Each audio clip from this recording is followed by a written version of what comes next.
그 사건 기록을 최근에서야 받아 보셨다고 네. 하셨습니다. 그죠? 예.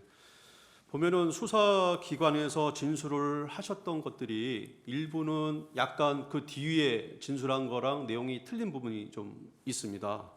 그러면 앞에 한 진술과 뒤에 부분에 한 진술이 차이가 나는 부분은 어떤 부분들인가요?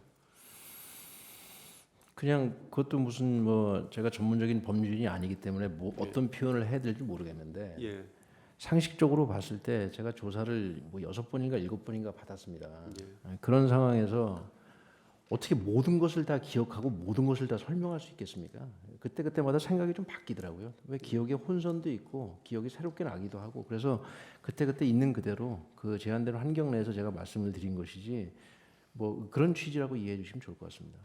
예, 알겠습니다. 아까 사이버 관련돼서 수사한 경험을 증언하려고 하니까 이제 막았는데요. 예, 아까 그 말하고 싶으신 게 뭡니까?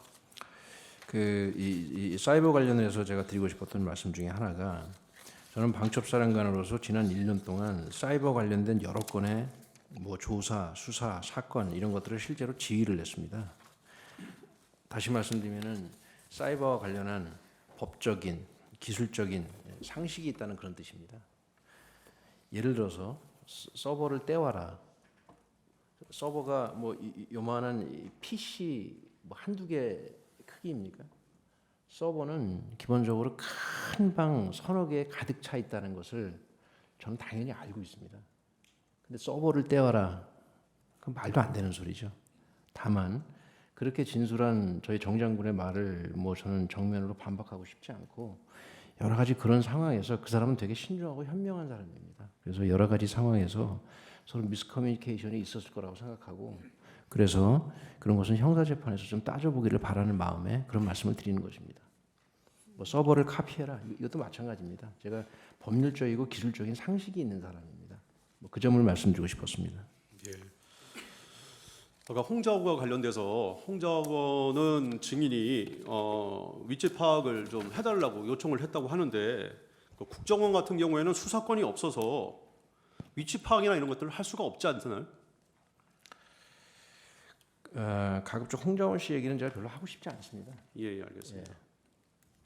한 가지만 더 여쭤보겠습니다. 계엄 전에 대통령님과 총 몇 번 만나셨습니까? 대통령님을 제가 뵌 거에 대해서 이 세간에 좀 잘못 알고 계신 부분을 좀 분명히 정정을 하고 싶습니다.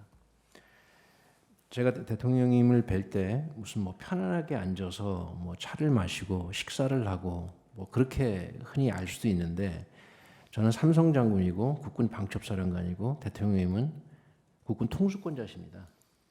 편한 사이가 아닙니다. 굉장히 부담스럽고 어려운 자리입니다.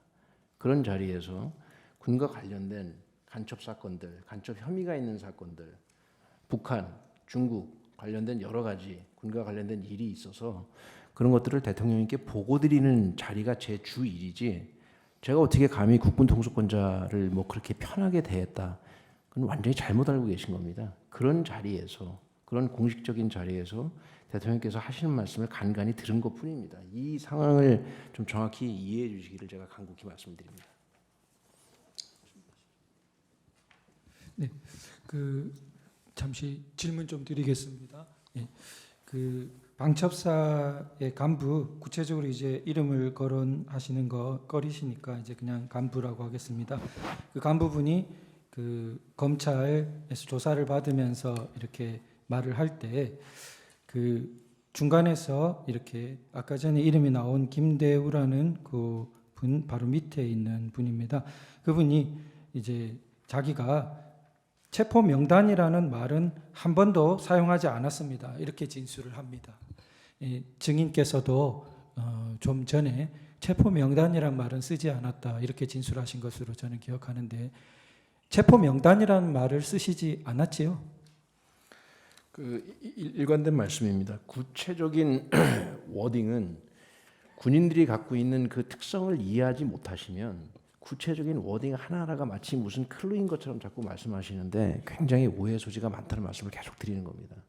군인들은 훈련받은 사람들이고 말을 간명하게 하도록 항상 그렇게 훈련받습니다. 그러니까 머릿속에 있는 것과 내가 실제 행동하는 것이 말로 표현되는 것과 때로는 굉장히 많이 다릅니다.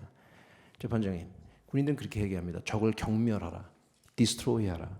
경멸하는 것은 완전히 없애버리라는 뜻입니다.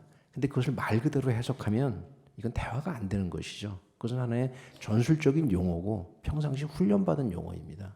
체포명단, 검거명단, 습관적으로 나오는 말들이 저는 상당히 많다고 생각합니다. 그래서 형사재판에서 엄격히 다뤄야 된다고 제가 합리적으로 말씀을 드리는 겁니다. 네, 그 방첩사의 그 임무 중에는 정보 임무가 있으니까 정보 임무라는 것은 김용현 국방부 장관이 표현했던 동정 파악이라든지 이런 임무와 상당히 통하는 업무 아닙니까? 무슨 임무요? 그러니까 방첩사의 기본 임무 중에 평소에 정보라는 분야가 있으니까 정보요? 예. 그런 것을 조금 확장해서 볼 때는 김용현 장관께서 이제 지난번 여기 법정에서 우리 심판정에서 그 동정 파악에 대해서 내가 이렇게 좀 지시를 한 적이 있다 이렇게 그 말씀을 하셨는데 이제 어떤 사람의 동태, 동정 이런 것을 파악한다는 그런 업무가 뭐 방첩사가 기본적으로 좀 가지고 있던 업무하고 업무 상관성이 조금 있냐 이런 취지입니다.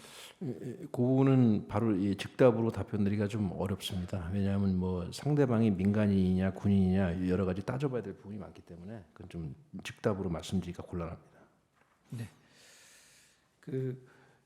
이 방첩사 또 다른 주요한 간부 중에 이렇게 그 말씀이 이제 역시 그 수사기관에서 조사를 받으면서 한 진술 중에 우리가 해집고 들어가서 잡는 게 아니다 이렇게 그 표현을 해요. 이런 부분이 상당히 여러 사람들의 진술에 이렇게 공통적으로 나타납니다. 방첩사 요원들이 이렇게 잡는 게 아니다 이런 표현이 많이 나와요. 혹시 관련해서 하시고 싶은 말씀은 없으십니까?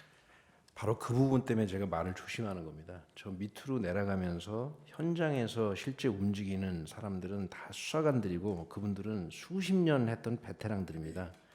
그 사람들의 진술서 수십 장을 이번에 증거 자료 하면서 이번에 저도 처음 봤습니다.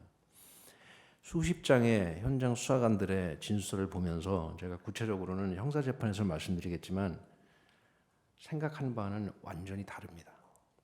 네. 법적으로 생각하고 엄청 신중하게 하고 그래서 그런 것들을 이번에 정말 좀 많이 봤습니다. 그 전에는 몰랐습니다. 그러나 기대한 바대로 행동했더라고요.